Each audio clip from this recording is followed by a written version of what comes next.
Morning, Mr. Carr. Good morning, Your Honors. Your Honors, we have a. Should I begin? Of course. Your Honor, we have. Could you state your name for the record, please? My name is Jason Carr from the law firm of Hoffman and Tomczyk. I represent Mr. Larry McDaniel. Your Honor, this is a joint argument. I intend to argue for 9 minutes, reserve 1 minute of my time for rebuttal. My co-counsel will have 9 minutes and 1 minute for rebuttal, and I will watch my time carefully. So you're representing McDaniel? Yes, Okay. Larry McDaniel. All right. Your Honors, it has been said sometimes that oral arguments can be dull, but this case is anything but dull. We have retinal scans, we have the remains of bodies, we have this vault that was used by shady characters, people who, in the best case scenario, were trying to avoid having their assets garnished in civil proceedings, outright criminals. I mean, the testimony from the bankruptcy trustee is fascinating in this case when he talked about what this vault entailed. But there's three things in this case that I want to leave the courts with, 3 A's. So the first A is audio.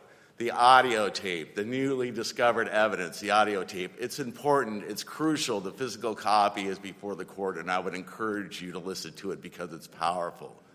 And part of the issue, one of the major issues in this case, is would Mr. McDaniel be entitled to a new trial based on this newly discovered evidence? Let me tell you, as a defense attorney with that audio tape, that's dynamite. I mean, Mr. Carr, I want you to mention the other two things, but with the audio, I'm a little skeptical of it. It's never been mentioned before by Mr. McDaniel. It shows up, I guess, in a garage.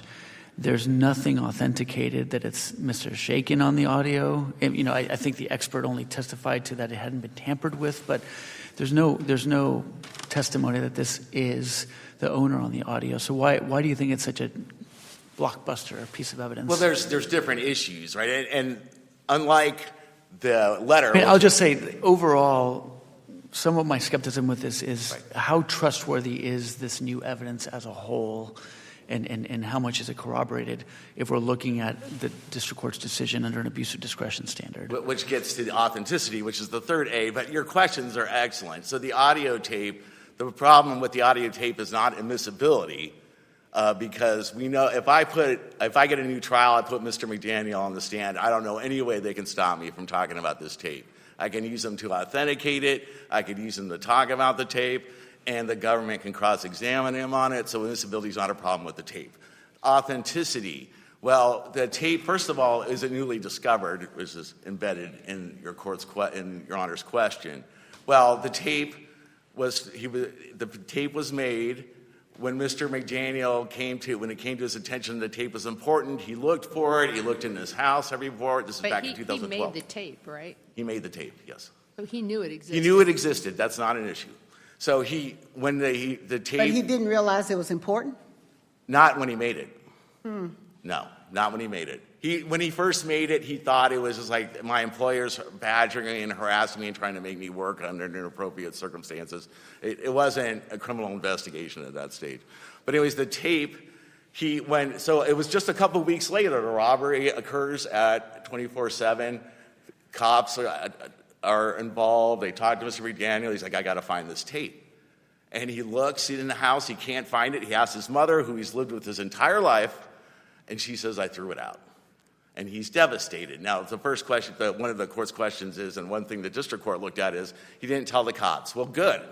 I'm glad he didn't tell the cops. He did exactly what every criminal defendant should do, which is not give the cops too much information. Did he tell other people about the tape? Well, yes, he did. I mean, he told his attorneys. He told a lot of other people about the tapes. He just didn't tell the cops. He told that's the cops, his constitutional right. He told the cops other things. There was that polygraph, right, which didn't come into the trial, but he did divulge other things to the cops. But there was so why not that? Right, and there's no question that this was a custodial interrogation situation, but yeah, he did have some communication with the cops, but he did not tell them everything. And he did, in fact, it was in his mind important, as he says in his declaration, to find this tape because to see what was actually on it, what did it actually record. Because when you look at the actual report about the tape, it's literally in the middle of audio. Like it was an audio tape that he pressed record on because the thing was sitting on his table, like one of those old tape recorders, a little black box. And it recorded over the audio this conversation he had with Mr. Shakin. So is the tape authentic? Well, was it newly discovered? Well, one thing that the district court implied that he just found it in his garage is not exactly what happened. I mean, first of all, in 2012, he looks for it. He looks all over his house. His mother throws it, tells him, "Oh, I threw that out. It was my tape. I didn't know you needed it." Then his mother dies, and he's not been charged with a crime. His mother dies in 2015. He puts all her stuff in storage, and then he's not indicted in 2020. So in 2020, eventually, after his trial, he's like, "Oh, got to liquidate. I've been convicted." He gets the stuff out of the storage and starts going through it, takes a bunch of DVD movies to the store, a store to sell them to make money. And my co-counsel, she actually has a surveillance tape where he finds the tape again for the first time in 2021.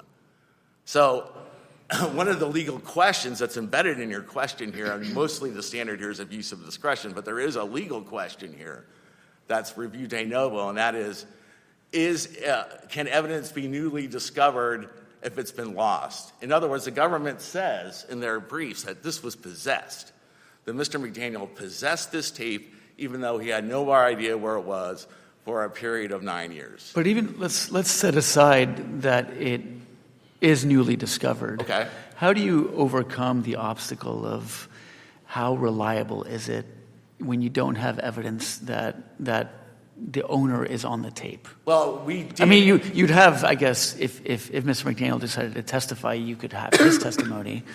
But how else? Like, why would it move the needle in order to overcome an abuse of discretion standard? Well, you're filtering down to the crux of this case. And Okay. the crux of this case regarding both the letter and the tape is it real? Is it real? Because if it's real, it's dynamite. It's powerful. So how do we know the tape is real? There are 5 known audio samples of Shakin included in the presentation to the district court and to the physical exhibit that was provided to this court. Known audio samples of Mr. Shakin. You can listen to his voice and compare it to the samples. He has a very distinct voice. But you had an expert. You had a handwriting expert for the letters, Yes. but there was no corresponding expert matching these audio recordings from Shakin to this audio. I agree with you to the extent that the expert for the letter was very well, 40 years of experience in law enforcement, very credentialed, very detailed report. The expert report regarding the letter is very high caliber, high quality. We do have an expert report for the audio, which you could say is not as detailed, but we do have an expert report. And here's the thing about this case. Is like there's no allegation of misconduct in this case, but the government, if I was going to fault them for anything, it would be callousness. And why do I say that? Because there's 2 possibilities for this tape and this letter. One is that they're fabrications, and they shouldn't be admitted because they aren't real. The second is that they're real, and it strongly indicates that my client is innocent. Now, why is the government not concerned with either of those possibilities? Because, especially with this letter, they had every opportunity that we had to get an expert to look at it, because we knew as a defense, even though I wasn't even on the case yet, we knew as a defense that the key issue here is it real, and we did everything we possibly could. Ms. Rasmussen just really did an excellent job overturning every rock to try to prove this is real. We got an expert report. This is his writing. We have all these corroborating circumstances, the tape and the letter. They fit together like a glove. There's evidence in the letter that nobody could have known if they didn't know about the case. There's all these factors that support authenticity. The most important factors, of course, is that we have reports that say the tape is what it reports to be. And some of these are jury questions, right? Like once the government, and they said in their answering brief, we're going to attack this evidence if it comes in. You should. Because some of these are definitely jury considerations. How much weight to give the deathbed confession? How much weight to give the tapes? But it's not a question of admissibility, because this evidence is authentic, it's potent, it's powerful, and it should be admitted, and all we're asking for is a new trial. The appearance of justice in this case demands that, because this conviction cannot be declared sound without this evidence being heard by a jury. I have 47 minutes left. I'd like to reserve that.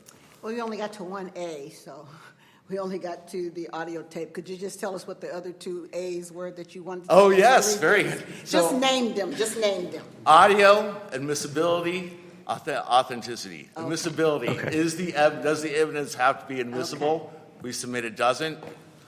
Authenticity, we submit there's a lot of evidence of authenticity, and that's the key issue. Got it. I guess All right. we got to them eventually. Thank you very much. Okay. Thank you. We'll give you a minute for rebuttal. I appreciate that. Thank you. Good morning, Ms. Good Rasmussen. morning. Good May to it please see the you. court and my esteemed colleagues.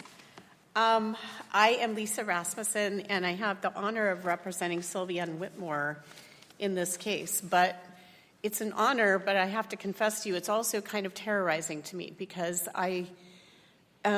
it is not often that we represent a client where I so wholeheartedly believe that she's utterly innocent of these crimes, and it's not what I believe. I mean, let's talk about the facts, but this is really a very unique case, and I've never seen anything like it in my 25-plus years of practice.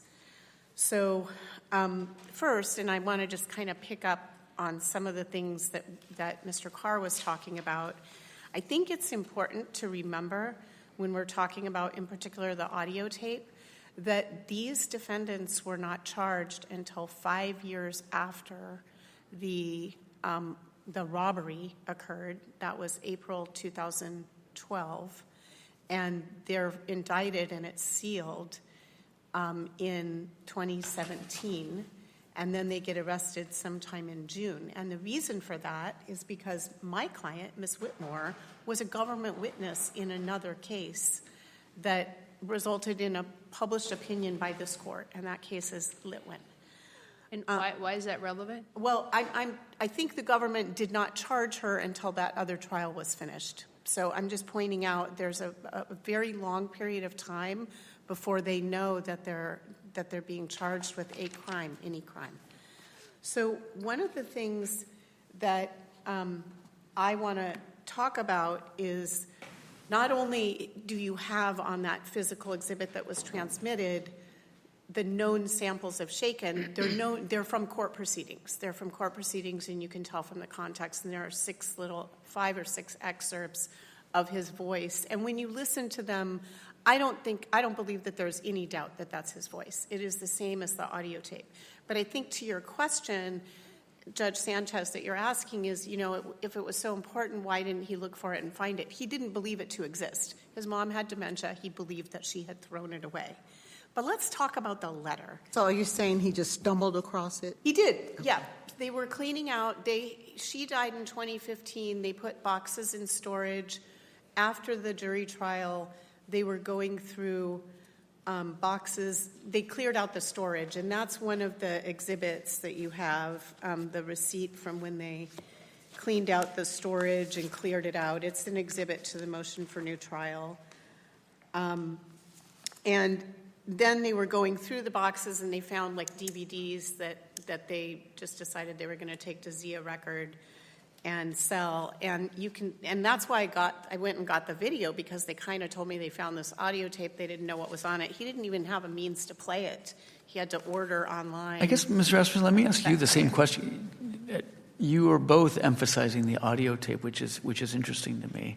Well, why not have an expert put forward in the same way that you did with the handwriting expert to say, based on my expert analysis, this is shaken, this is Elliot shaken on the audio? I think the short answer is I didn't think it necessary, because when you listen to the known samples of Shaken's voice, it's so clearly him. He does have a unique voice. He's an elderly gentleman. He died in his late 80s. To me, it's so clearly him. I think that any juror would conclude that, and you don't have to trust me, certainly. But then why not apply the same logic to the handwriting? You leave it to the juror to decide that if perhaps they match. Inefficacy of my advocacy. Again, this case is terrifying to me, right? Like, I'm trying to do cover every base. Like, they're going to wonder how he just found this. So I went to Zia Record and asked for the surveillance audio. I submitted the receipt. All of that's in the record. But to me, it's so clearly him. And I think you're right. Can I ask you this? You know, one of the standards for newly discovered evidence is that even if you got into trial, there would be a probability of acquittal. Why do you think that there's a probability of acquittal with the evidence of the handwriting, of the letter and potentially the audio as well? Yes, that's the in view of these suspicious bank deposits at different times, somewhat questionable explanations for them, and at least in Ms. Whitmore's case, her admission of the prior robbery. Well, I disagree that it's an admission of a prior robbery, but I'll get to that. I think the letter is actually the most important thing because it's a complete confession from Elliot Shaken. He says he's writing it as he's dying. He also, not only does he explain that he and her base did both he calls them both robberies, but that's a common mistake. One is a robbery, one is a burglary. Not only does he say that he and Phil did both of those, he says the employees were not involved. It completely exculpates both of them. And then he even adds that Phil wants to call Crime Tip, or Crime Stoppers is what we call it in Nevada, and blame the employees, and he says they were not involved. And he says things in that letter that no one else making that letter up, like let's just say, okay, and Mr. Carr is right. If the letter is not real, then it's a forgery, right? But who else would write the derogatory comments about police? Police are stupid, and FUCK, the trustee, Shapiro. And he, that's only Shaken. Nobody making that letter up would add those comments. So you have this authenticity that's sort of built in, and I think that there's several factors that you can look at in the record that establish these things. There is a Crime Stopper tip that is made. There's the audio tape kind of supports the letter, right? And there's no victims from the 2412 burglary event. No one ever came forward and said they were missing anything. The trustee worked to reunite people with some of their box contents, but nobody ever came forward and said that they were missing anything, which supports what he says in the confession, that he put the money in the L boxes, and then and this is what the trustee testified to, too. He came in. It was not friendly. He basically told him, what are you doing running your business? You filed bankruptcy, Chapter 7. You can't be here. And he kicked him out. And he literally walked out with his lunch. But he also, Shaken, in the civil proceedings, says, I didn't get what I wanted that day. He says that. And the confession letter supports that, where he, and then the burglary happens right after that. So it's clear to me that Shaken would take money from abandoned boxes or where people hadn't paid the rent. He would set it into a different place, the L boxes, and then that would become his at some point. And then the trustee comes in, kicks him out, says, what are you doing here? You filed bankruptcy. You're not supposed to be running your business. He's surprised by that, and the trustee testified to that. And then all of a sudden, there's a burglary between January 31st, 2014 and February 4th on the day the trustee comes back. And no one is missing anything. So it's this abandoned... You said the lack of victims supports this. It's corroboration, but was there any evidence that the money or whatever was found in those L boxes was reunited with anyone? So there's money missing because that's part of the burglary event in 2014. The trustee's testimony was that he was able to reunite some money with some people, and then the rest of it he turned over to the state of Nevada as abandoned property. Is there anything that shows that what was in the L boxes was matched with individials who had... No, we don't know what was in the L boxes. I think this was Shaken's scheme. I mean, he testified at his 341 hearing under oath that he lost $2 million over the kind of, I think, 18-year span that he had the business, didn't make any money on the place. Is there anything that makes that inherently credible? To me, it all authenticates itself. I mean, if he lost money, but at the same time he's stealing and setting aside this money, I'm not sure that that seems he's making conflicting statements, unless he never took anything and was only going to take it at the very end. Well, I don't agree that he's making conflicting statements. I see I'm really close on my time, and I know I wanted to go back and answer. I hope I answered your question, Judge Zips. And I wanted to go back and talk about the fact that there was a prior robbery with my client. There was not. Her base came in, plopped money down. She brought it, that was New Year's Eve, 2009. She brought it back the next morning. That's all documented. It's all in the exhibits to the motion for new trial. Can I ask you, Yes. I think we'll give you a little extra time if need be, but why would this declaration from Ms. Whitmore come out post-trial when there's already been a challenge to the statements made to this special agent? In other words, the entire basis for the trial objection was that these are too dissimilar, that it shouldn't come in. So why wouldn't, if in fact she never made these statements to the agent, why wouldn't that have come in earlier during trial? It's a good question. I didn't do the trial. I was retained after the conviction and right before that Toda Raba letter, the confession letter of Shaken, hit the docket. And so I don't know what trial counsel's strategy was. I think that they just thought there's no evidence either of these people were involved in either the robbery or the burglary and that their clients would be acquitted. There isn't any evidence that they were involved in those. The government's theory was follow the money, they made deposits. And I could go on and on about that. We live in Las Vegas. They have elderly parents who hoarded cash. Part of it's cultural, part of it's religious. They're LDS. A lot of the people that put money in the vaults were Mormons from Utah. I mean, I could go on and on about that, but I'm out of time and I've run out of good grace here before you, and I'd appreciate maybe just a brief moment to say something at the end. Yes, I'll give you a minute for rebuttal. We helped you to go over time. Thank you so much. I All right, appreciate it. thank you. We'll hear from the government.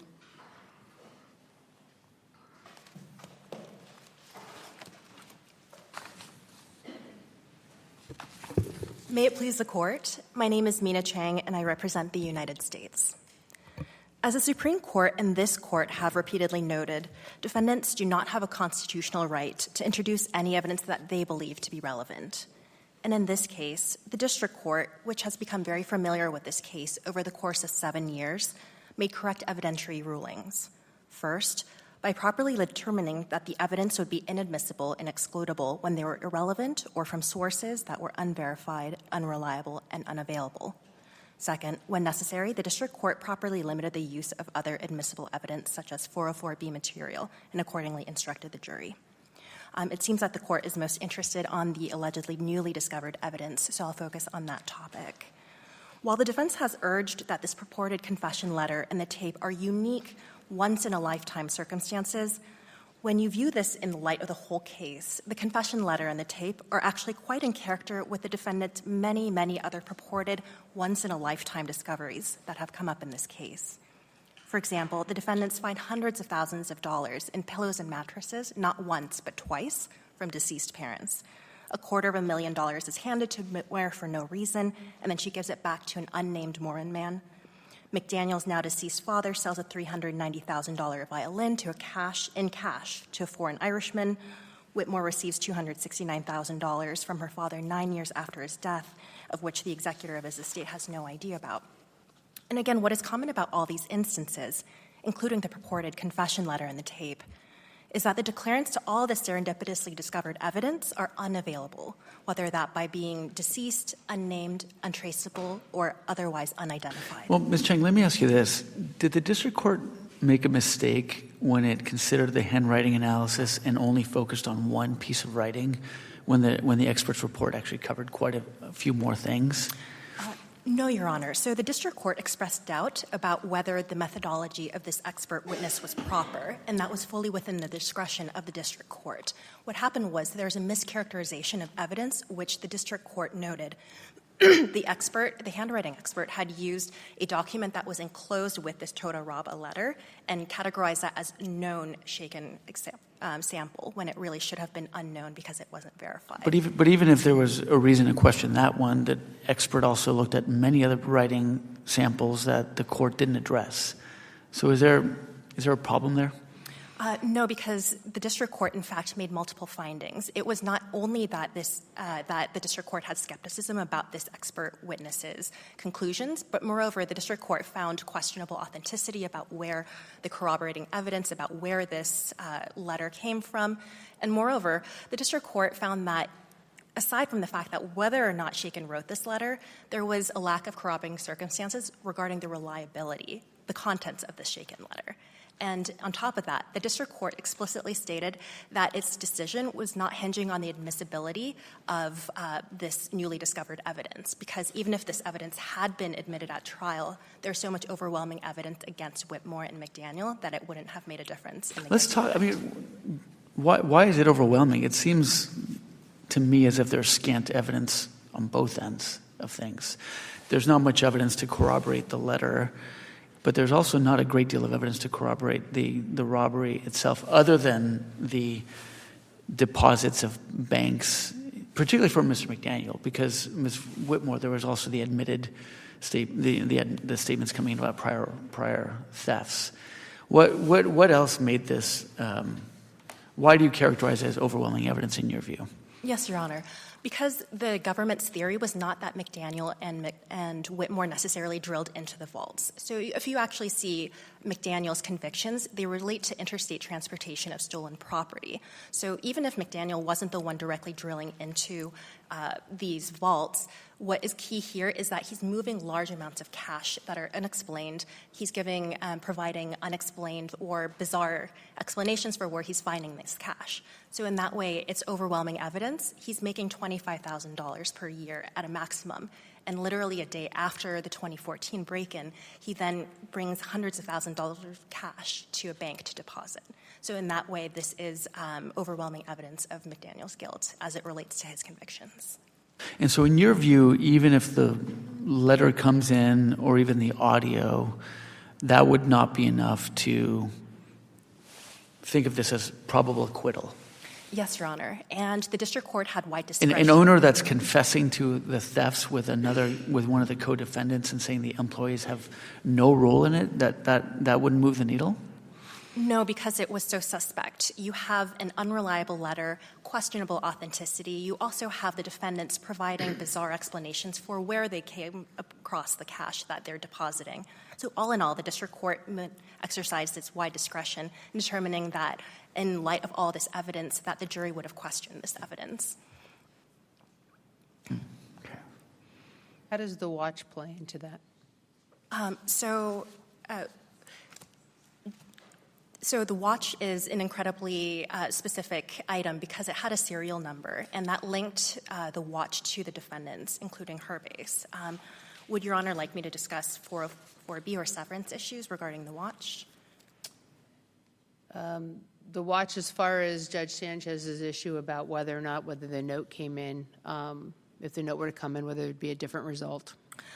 No, Your Honor, because in this case, the note and the letter show that Philip Herbase was a participant in this robbery. But again, there's nothing that this letter or this tape note specifically that Whitmore was not involved, that Whitmore didn't give Herbase this watch.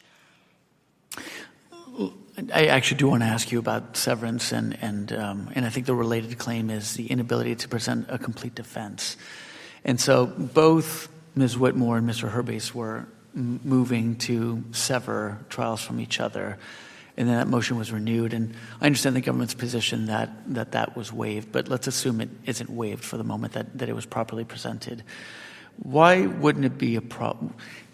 Does it not present a problem to have Mr. Herbase present his daughter as a witness to say this watch came from Ms. Whitmore, and she can't rebut it by bringing in, I think it was Special Agent Wade, if memory serves? Why isn't there a problem with that? Your Honor, these defenses aren't so irreconcilable as to be mutually exclusive. So the magistrate judge noted in its order in denying severance that Whitmore and Herbase could deny culpability. They didn't have to be involved in the 2012 robberies to each explain the possession of this purportedly stolen property, specifically the watch. And additionally, there are cases, for example, Throckmorton, in which a co-defendant testified that he and another co-defendant had both trafficked drugs, but he was acting as an informant as opposed to his co-defendant. And even that was insufficient to warrant severance, even though the defense squarely blamed the appealing co-defendant. And this is all because a core defense does not preclude acquittal of one person or the other. So I understand that. So then, even if there wasn't severance, is there a separate constitutional problem with not allowing Ms. Whitmore to bring in a rebuttal witness on this issue that was, I guess, implicating Fourth Amendment rights for Mr. Herbase?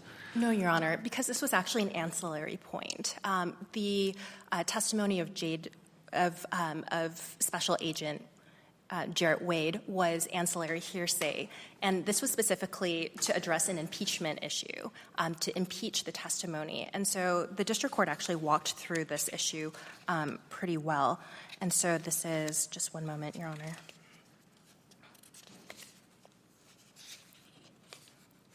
Essentially walking through that this was improper impeachment evidence. So specifically, Whitmore's counsel was attempting to call the special agent in order to impeach the recollection of somebody else. But again, this is just impeachment evidence. And Jarrett Wade's testimony would have been about un-Mirandized statements, and that would have been subject to the exclusionary rule. But all in all, to answer Your Honor's question, no, because Whitmore's counsel had the full opportunity to cross-examine Nicole Gaudioso about the origins of the watch, what type of watch it was, and Whitmore's counsel chose not to do that. She had full opportunity to examine what type of watch it was. And so in that way, it was not a violation of her Sixth Amendment rights. And the testimony was just about a watch and not a particular watch?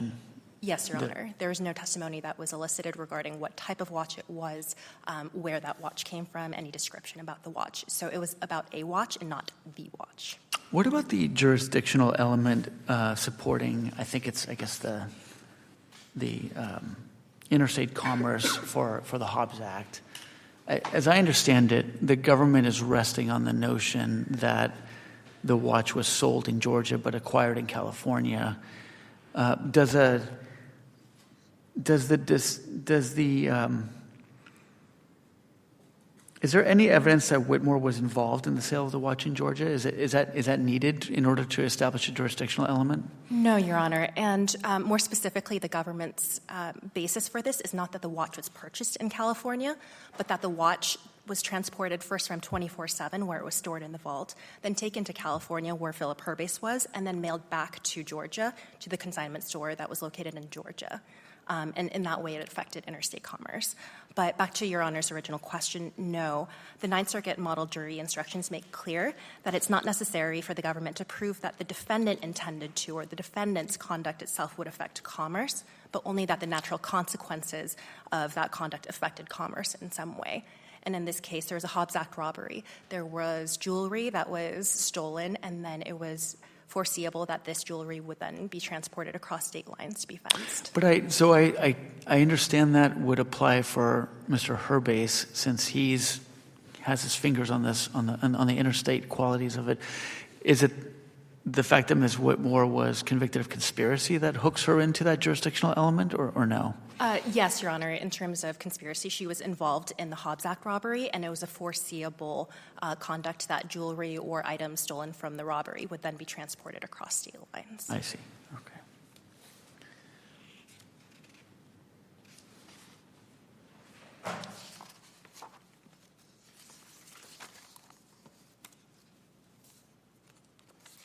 So at the end of the day, your view is, with the newly discovered evidence, what do you think is the district court's strongest position? That it wouldn't have been admitted in a new trial, or that even if it were admitted, it would not be a probable result in acquittal?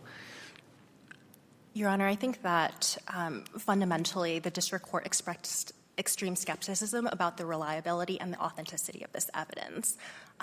In addition, there was so much evidence that the district court reviewed about the trial itself. So I suppose in this case, while the government would advocate that both prongs are equally important, the government would say that this evidence is so unreliable and so untrustworthy that it would not have made a difference anyway at trial. Okay. Unless Your Honors have any other further questions, the government would submit. Here's not. Thank you, counsel. Thank you, Your Honors. Rebuttal? Let's have 2 minutes since the government ceded some time. Well, thank you, Your Honors.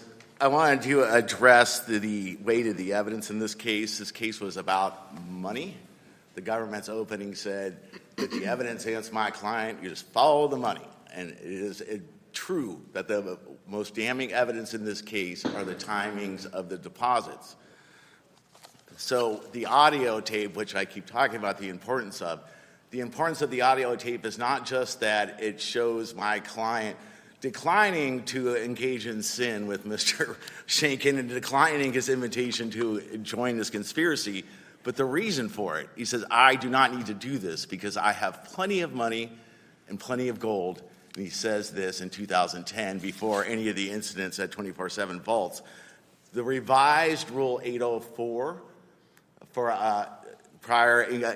statements against interest, the revised rule tells the courts unequivocally that you must look at all the evidence you can to get to the reliability, authenticity of the newly discovered evidence.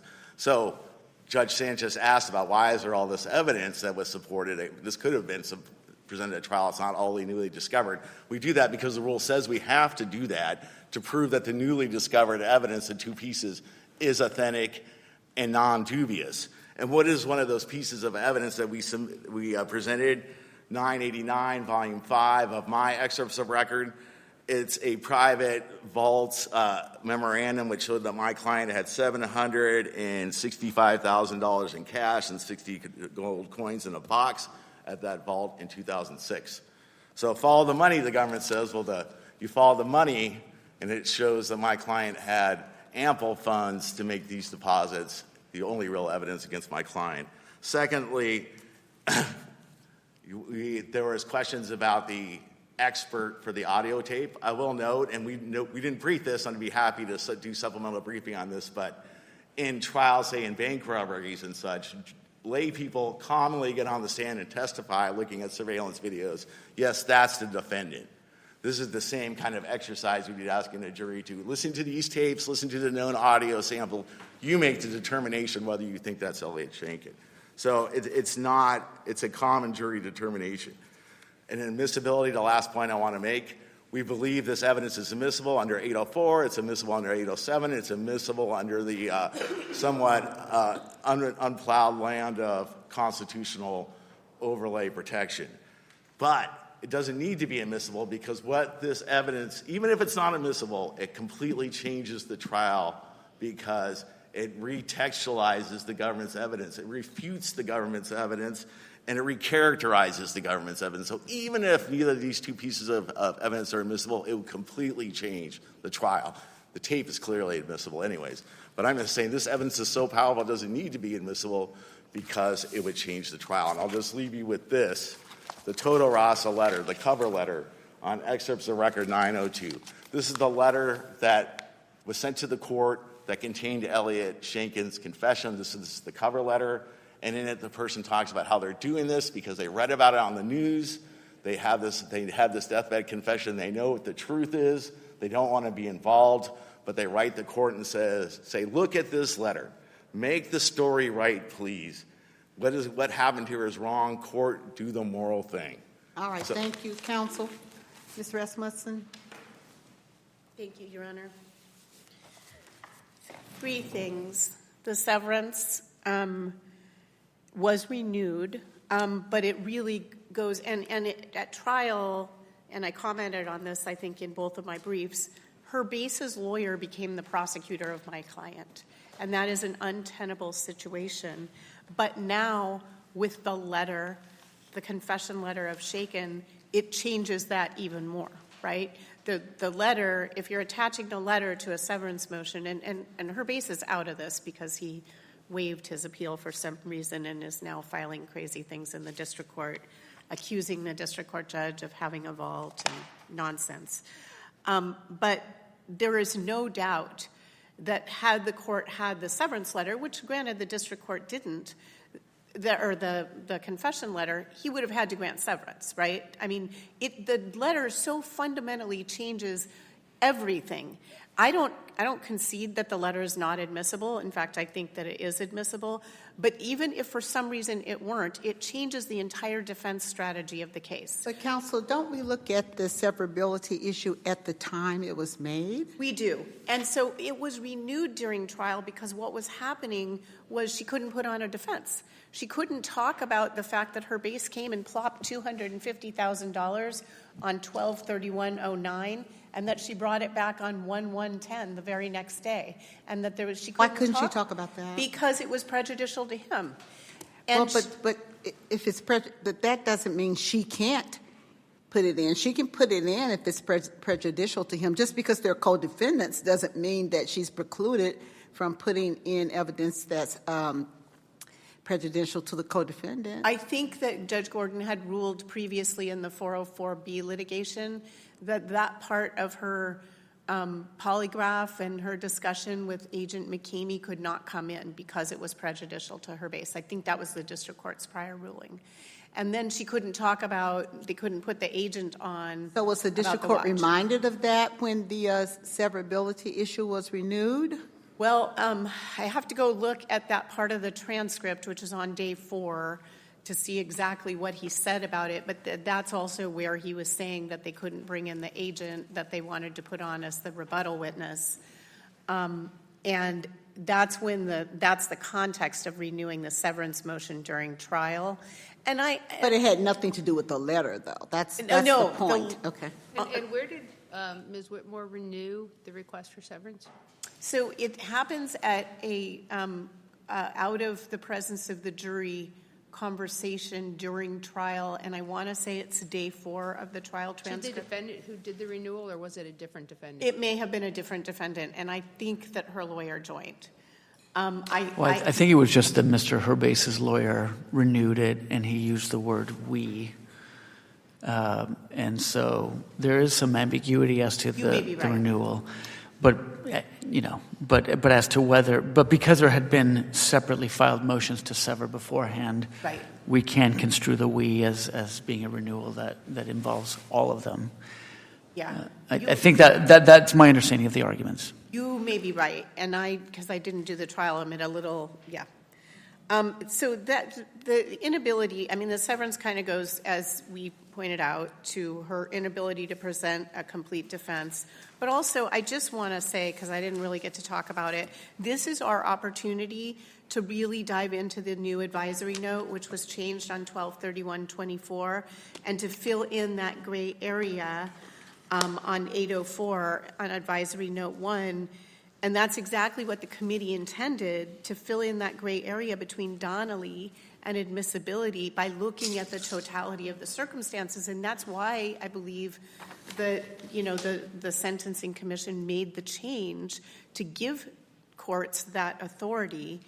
And that is a substantial change. Donnelly has a lot less evidence than this of reliability. It's a spoken confession from Joe Dick that he shot Chickasaw, and then Joe Dick is dead. So, I mean, it's if you look at Donnelly compared to this, and I know it's a 1912 case, and it goes on and on about waterways and Indian reservations, but it is fascinating because it's a lot less reliability and circumstantial evidence than we have here in this case. All right, counsel. Thank you, counsel. Thank you to all counsel so much for your helpful arguments. The case just argued is submitted for a decision by the court.